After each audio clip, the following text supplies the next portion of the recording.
তবে আমরা আপনি কি মনে করেন যে কয়েকদিনের মধ্যে এই যে পানি কিছুটা নামছে আমরা শুনতে পাচ্ছি, নেমে গিয়ে একটা স্বস্তির জায়গায় তৈরি হতে পারে বলে মনে করেন আপনি?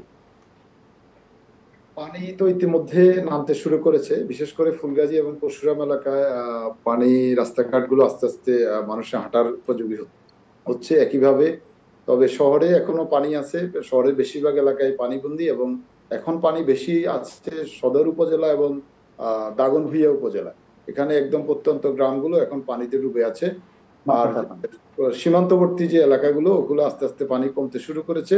আমি এখানে একটু প্রাসঙ্গিকভাবে বলতে চাই যে আমাদের এখানে ওই এলাকাগুলোকে রক্ষা করার জন্য সেখানে একটা বাঁধ নির্মাণ করা হয়েছিল, যে মুহুরী কহুয়া বন্যা নিয়ন্ত্রণ বাঁধ।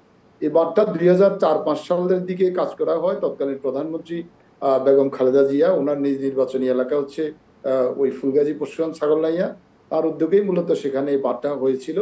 এবং এই বাঁধটা এরপরে আর রক্ষণাবেক্ষণ না করার ফলে এটা যেটা হচ্ছে যে সামান্য বৃষ্টি কিংবা ভারতের থেকে কিছু পানি আসলেই এই বাঁধটা প্রতি বছর ভেঙে যায়।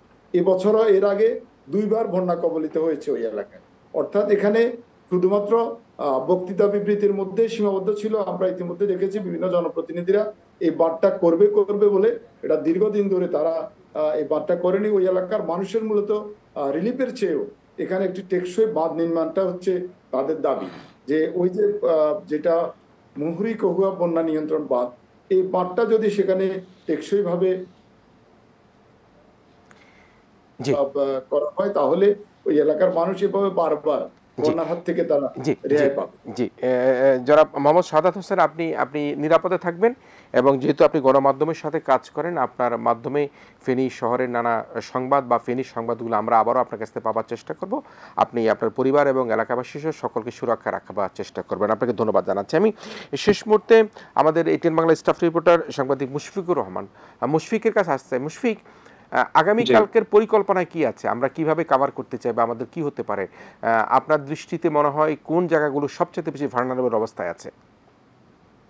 আচ্ছা, এখন আগে যেই এলাকাগুলো প্লাবিত হয়েছিল ফেনীর সীমান্তবর্তী এলাকা, সেই দিকের চাইতে এখন দাগনভূঞা থেকে শুরু করে নোয়াখালীর যে এলাকাগুলো নতুন করে প্লাবিত হচ্ছে, পানি এদিকে নেমে আসার কারণে সেই এলাকার দিকে আসলে নজর বেশি দেওয়া উচিত। আমরা আগামীকালকে নোয়াখালীর দিকে মুভ করব। এখানে কাজ করার যে চ্যালেঞ্জটা রয়েছে, যদিও ইলেকট্রিসিটি ইন্টারনেটের কথা বলা হলো, তবে খুব বেশি স্পিড পাচ্ছি না। আমরা যে প্রত্যন্ত অঞ্চলে গিয়ে কাজ করছি, সেখান থেকে আসলে আমরা কোনোভাবেই আমাদের যে ফুটেজ, অফিসের সাথে কানেক্টিভিটি, সবকিছুই কিন্তু বাধাগ্রস্ত হচ্ছে।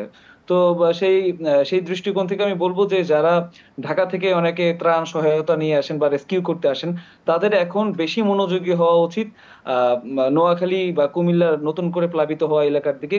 কারণ ফেনীতে আমরা যেটা দেখেছি, পর্যাপ্ত পরিমাণে ভলান্টিয়ার, ত্রাণ সহায়তা আছে এবং আসছে রাস্তায়। বোটও বেশ ঢুকেছে। অল্প কিছু বোটের প্রয়োজন আছে দাগনভূঞা এলাকাতে। তবে নোয়াখালী এবং কুমিল্লার যে নতুন প্লাবিত এলাকাগুলো, সেদিকে যদি এখন লক্ষ্মীপুরের কি অবস্থা?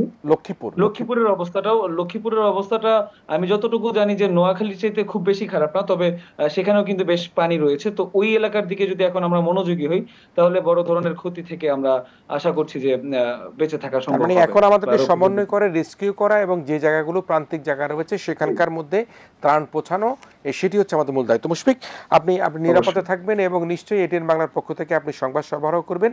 আগামীকাল নোয়াখালী, লক্ষ্মীপুর যাওয়ার আপনার পরিকল্পনা রয়েছে, আপনি সেই পরিকল্পনা অনুযায়ী আপনি আপনার যে সংবাদ সেগুলি পাঠাবেন। আপনাকে আমাদের সাথে থাকবার জন্য ধন্যবাদ জানাচ্ছি। আমি আবারও